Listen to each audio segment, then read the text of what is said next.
We've covered several different variables now in weather, so we're going to move on to water vapor. Uh, all of us are kind of interested in water vapor.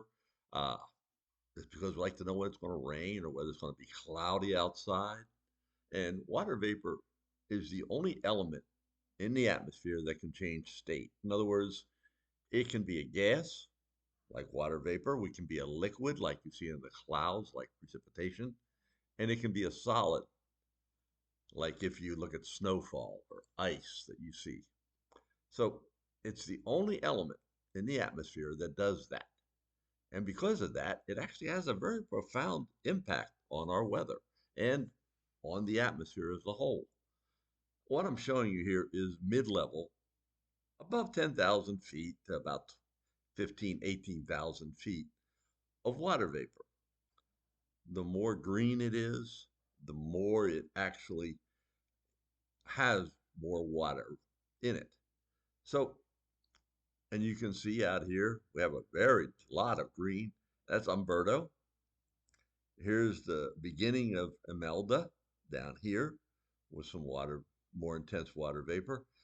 And I want you to notice we've had lots and lots of rain on the East Coast the last few days, and we're continuing to get it. And notice you can actually track where the water vapor is coming from, all the way down in the Caribbean, down here off the Yucatan, moving up and into that area. So pretty impressive. So I wanted to also show you that on the surface analysis, we can look at water vapor or the amount of moisture in the air by looking at dew points. So we have here high dew points just south, north of the Carolinas in mid 70s, 79 out here over the Gulf Stream, 77 here. Uh, you go up to the north and you get much less. Notice 62 here at Beckley, in the 50s out here. And then we have a cold front out in the Midwest. Notice dew points out ahead of it in the 70s, some places, 60s, others behind it in the lower 40s. So much drier air. So moisture actually moves. That's one of the ways we track it. It can be advected. In other words, winds push it to go somewhere. And that's what you were seeing with the clouds on the satellite picture there. And you're also seeing it here with southerly flow pulling moisture in on the East Coast, northerly flow pushing it out in the Midwest.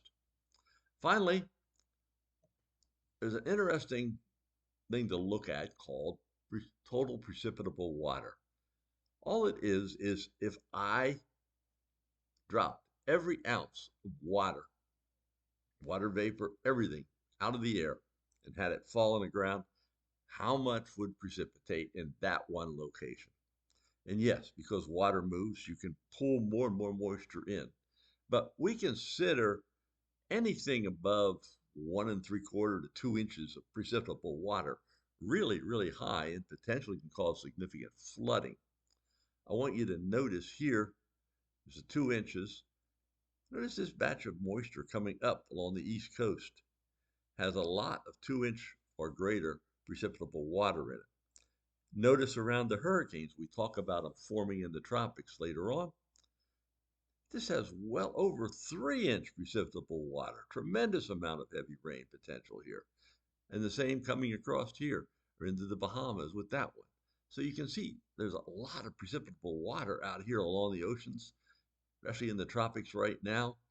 And then you have in the Midwest, almost nothing, right?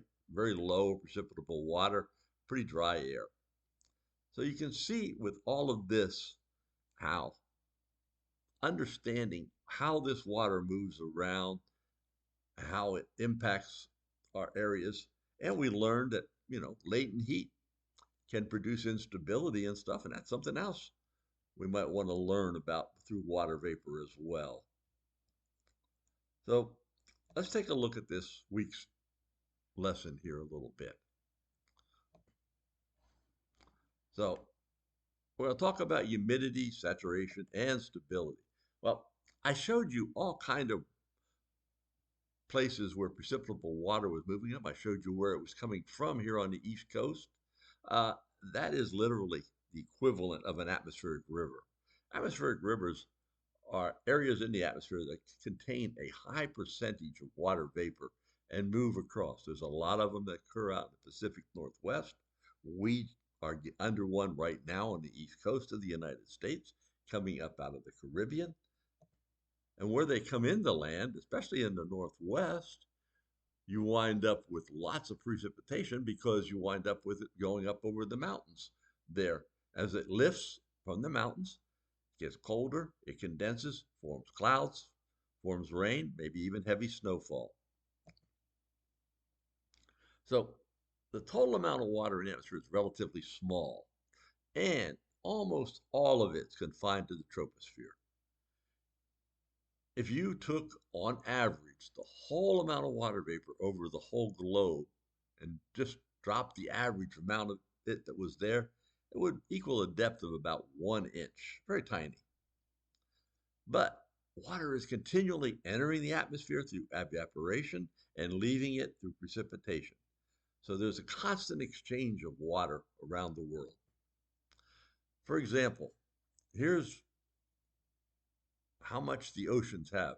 Notice the amount of salt water in the oceans compared to fresh water around the world.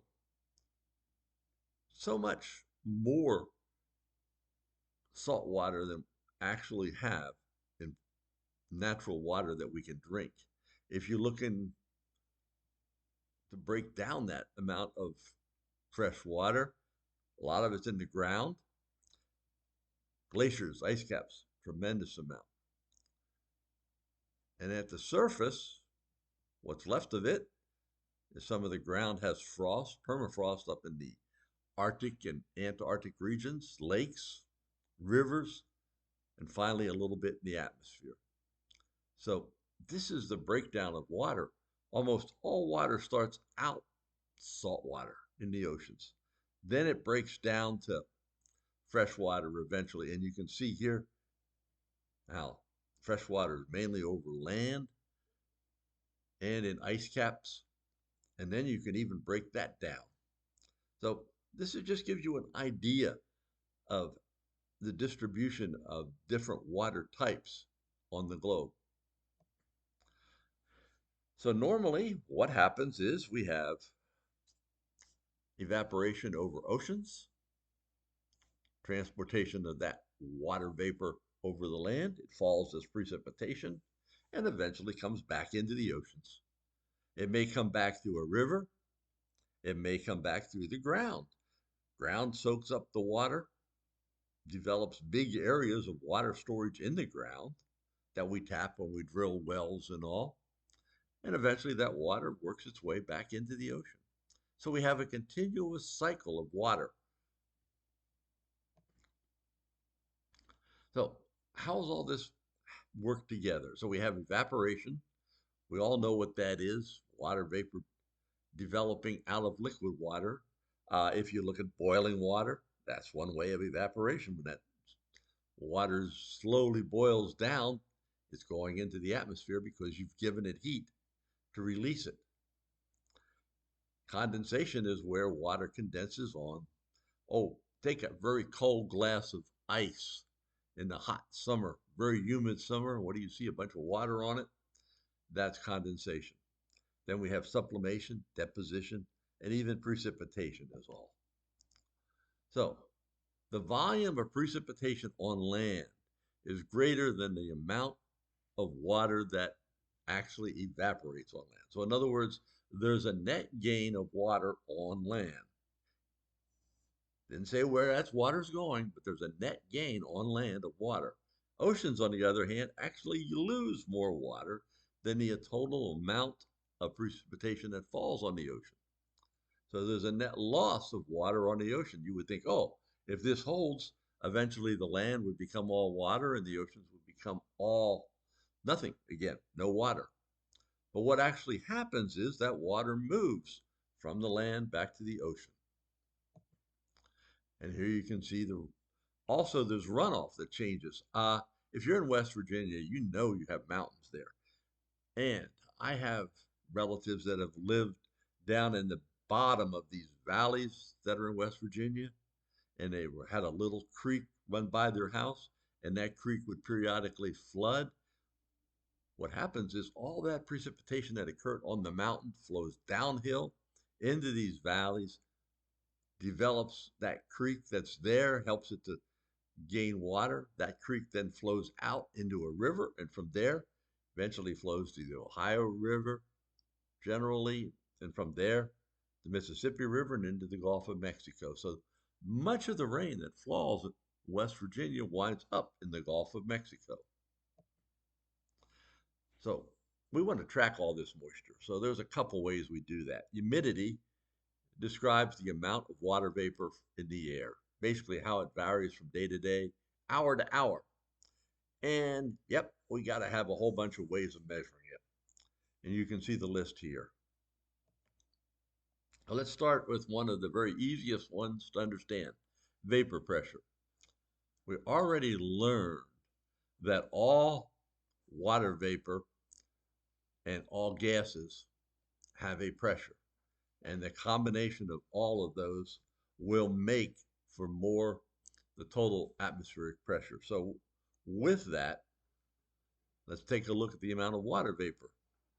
So there's a vapor pressure there.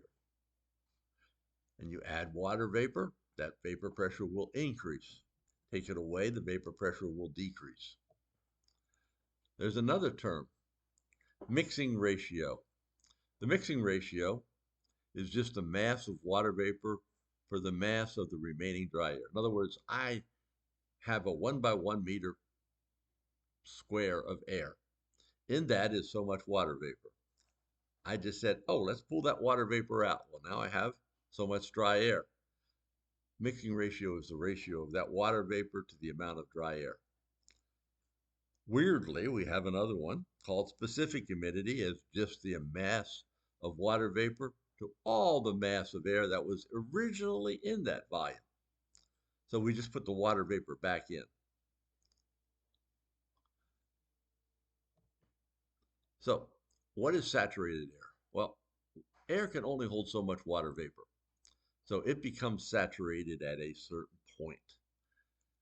When it can't hold any more water vapor, it begins to condense that water vapor out into a liquid. That is saturation. It's dynamic. There's so many molecules going into the liquid, there's so many molecules going back into the water vapor. But when they reach equilibrium, that's saturation. Changing the temperature or changing the amount of moisture in the air, the amount of water vapor, will change that equilibrium point. Here you can see a scale. Here's your temperature, and here's your saturation vapor pressure. In other words, how much water vapor can it hold? Notice down here, minus 30, minus 40, not a lot. But if the temperature starts increasing, and here's about 90 degrees, all of a sudden, vapor pressure is about 40%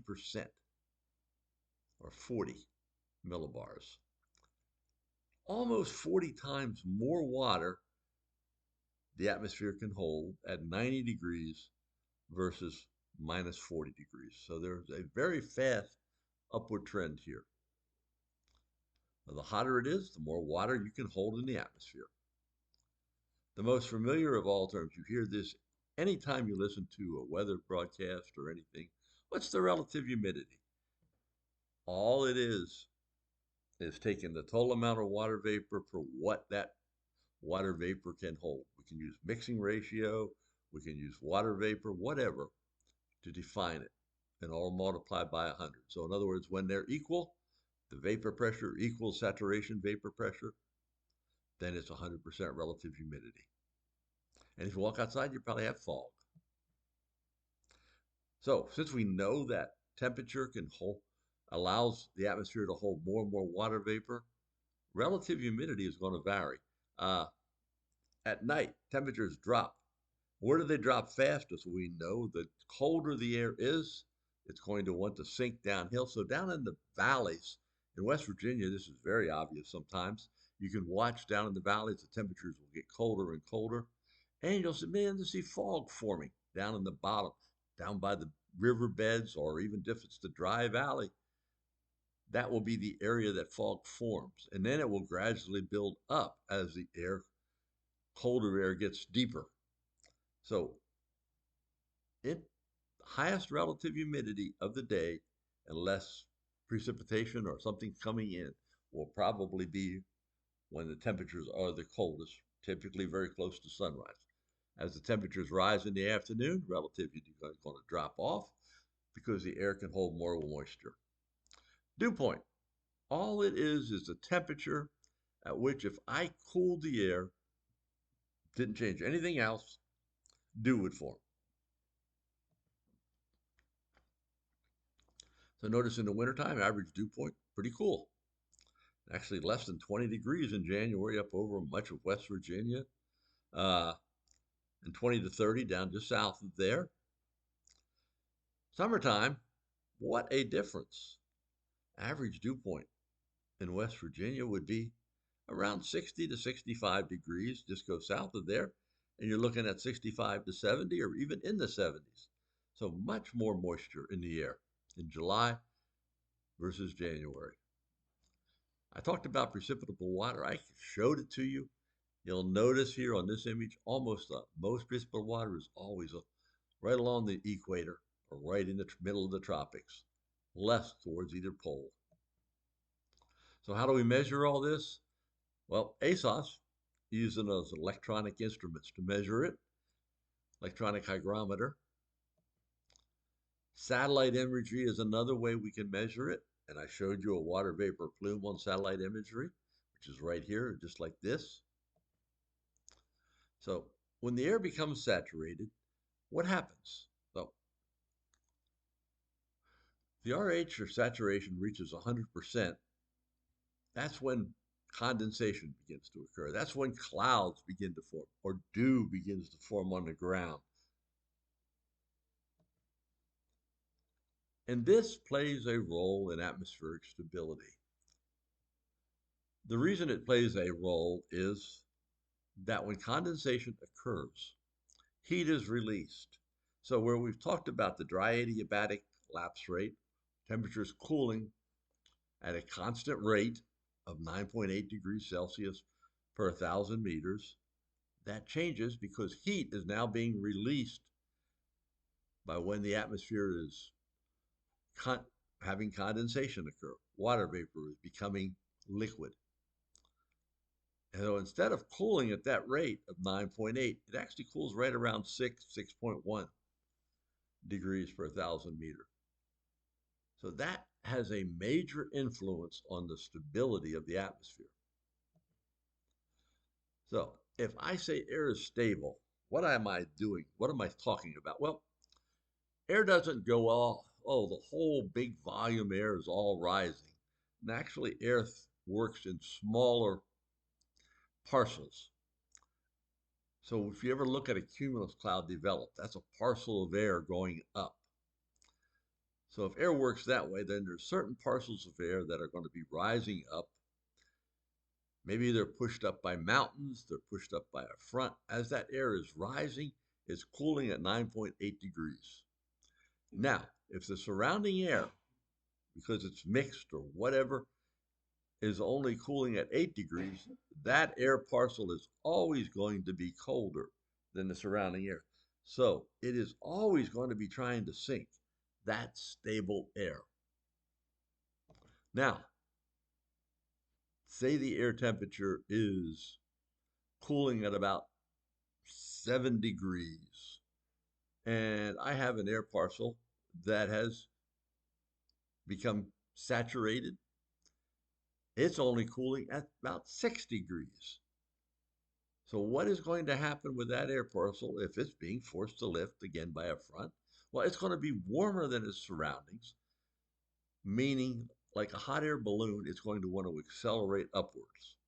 It's an acceleration that occurs. It's not just the same motion. It's going to keep getting faster and faster. So if that's happening, rising air is going that much faster. That's called, when we call it, unstable air. And the temperatures can change by advection. Maybe there's cold air coming in aloft and warmer air at the surface. Maybe it's going to be the opposite. Warm air is going to arise aloft, like sometimes out of ahead of a warm front. All of that can impact the stability. Maybe the air is drying out. So, many times, atmosphere can be neutral, where there's no real thing pushing the atmosphere up or down. Here is how we look at that. We've looked at Stuvie diagrams before, and here's another one. All we're saying at the bottom is temperature. On the left-hand side is height. And then you show the dry adiabat or a moist adiabat or saturation mixing ratio, and we just plot those on here. With that, as I plot the temperatures up or dew point up, I can see what the saturation mixio would be, whether the air might become saturated easier. I can see how the air parcel is going to cool if it's lifted at a certain point. All of that then can give me a clue as to what the stability of the atmosphere is. And here you can actually see air parcels going up right along the dry adiabat. Here, they're not. One is actually cooling faster than another. Because of that, they intersect up here, and you can see where there might be some instability there. So lifting processes, we've talked about them before, convection, mountains, fronts, all of that can help parcel of air to move. So hope you got a little bit out of all this, and let me know if you have any questions.